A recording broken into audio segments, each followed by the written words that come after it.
Like what do you mean? You have 80 years of fucking data and then, you know, to if go that doesn't through. work, then they threaten you. You don't need more data. You don't need more sensors. Yeah, we do need more sensors and new data, though. We do need some really awesome capabilities. We could really set up some awesome shit.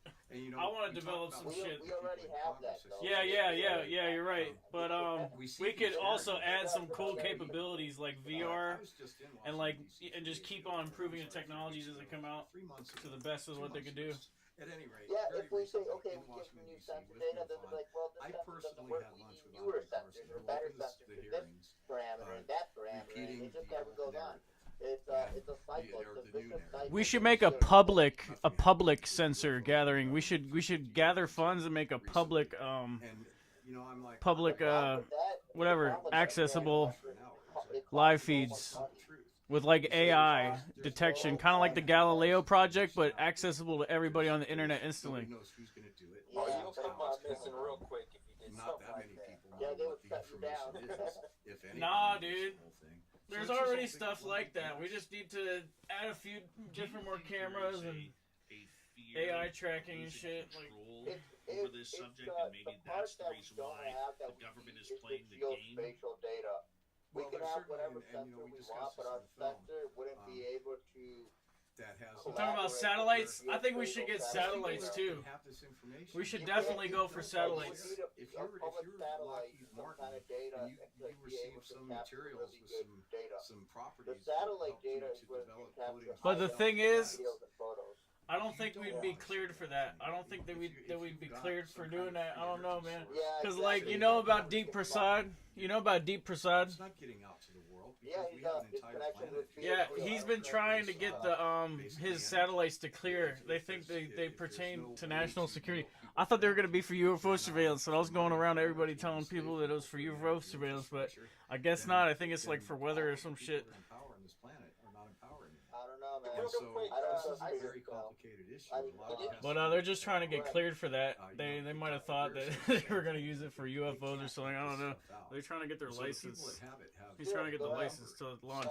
What's up with the And I see somebody like said I've something been out of about the Travis loop for a Taylor. little bit. Yeah, What's you up know, with I've talked to this Travis UFO that at length. I Jake ran into Paul him at Alien Con. supposedly had he video was of. You mean Logan Paul? Yeah. I don't know. I haven't seen it, but I mean, I've got probably better stuff than him. But we'll see. I like to see what they have on film. I mean, Your main scientist. I don't think that it's that good, but I don't know. Oh, by the way, I'm Space Force. I'm Space. I haven't seen it though. I have no idea. The MUFON director is sitting in chat with fucking. Well, you know, they did the big Why the reveal hell on can TV, the which I'm MUFON sure was just a director do that and not the reenactment of the public? real reveal. They took it well, I Barry, did guess. you know that? But you know say that again.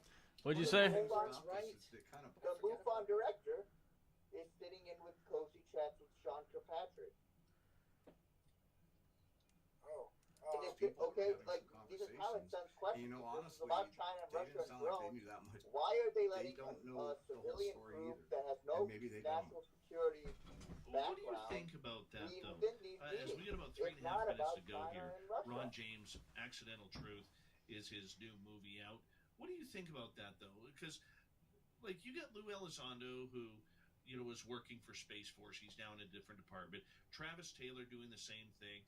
Here they are on television and on podcasts and radio shows, etc., talking about how they're working for the people. They're trying to get disclosure. Is my out. mic They're being trying to work with the activated? movement and Yeah. get Oh, things yeah, going. really Oh, yeah.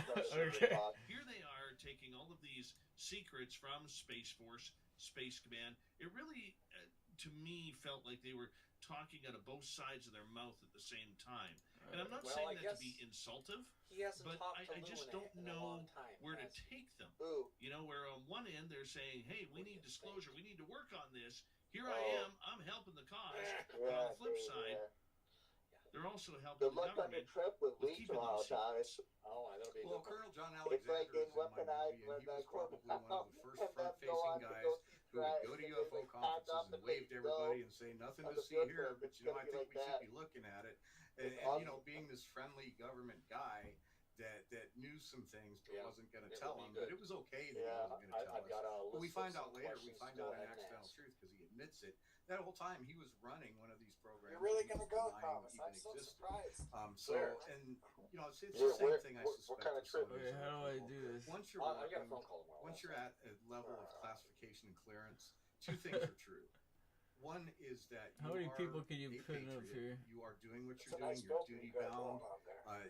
You're not going Everyone to has access to them. to violate your That's just the oaths. one that's a style. It's called. and if you're a patriot, you're a what is it called patriot. If you're again? doing something because you think that it's your duty and that you promised to do your duty, hey, great. We need more people like that. If you have to I keep a forget what secret, this you have is to like. keep a It's like the secret. third one over on styles, and it's like Are I'm in an these aha guys still video. working? I'm convinced that they are, because they never stop.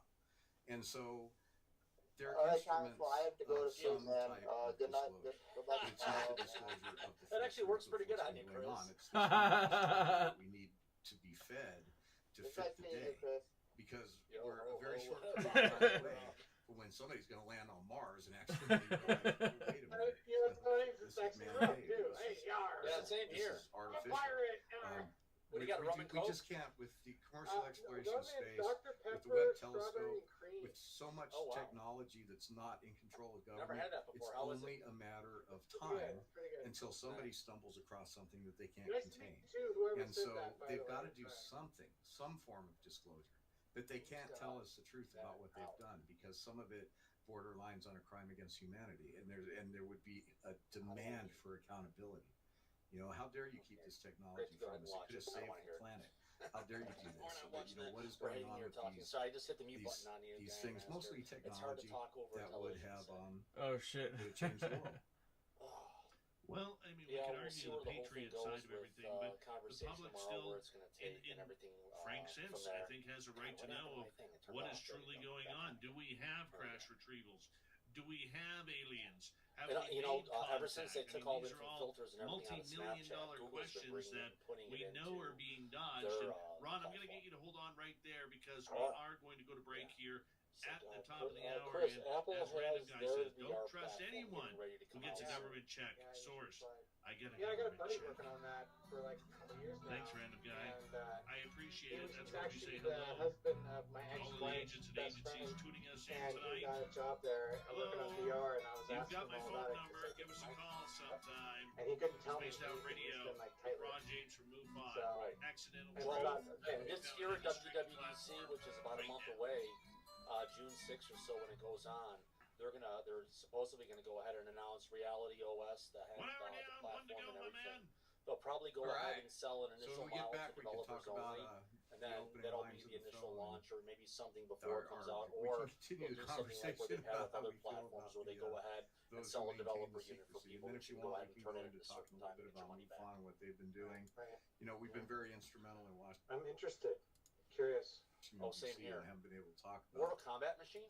Or is that one of those little Yeah, arcade one? like I was playing around with the filters. We got about 6 It's like, minutes here. I'm gonna if I do just any step of the away. filters, you can't see my awesome. Is that a real for a is that a quick full break. arcade I'm gonna machine do or the one of same those thing. little I'm gonna small? go It's an original Mortal Yep, Kombat we'll 2 be right back. arcade We got box. Dirty Filth right That's there. Ultimate Taking Mortal it Kombat over. 3 I got motherboard. let's check out that Oh, card nice. too. Don't forget to I advertise your book, bought it Filthy. in Miami from an arcade dude who has a company, and he just puts arcade machines everywhere, all over the place, at hotels and various. That wasn't me And for a he change. posted online, and I was gonna saw it, and say- I was like, Mortal Kombat, what the fuck? Haven't had Mortal a Kombat 3 is belch my and bullshit favorite. in a long How time. much you get it for? $800. Oh, not bad.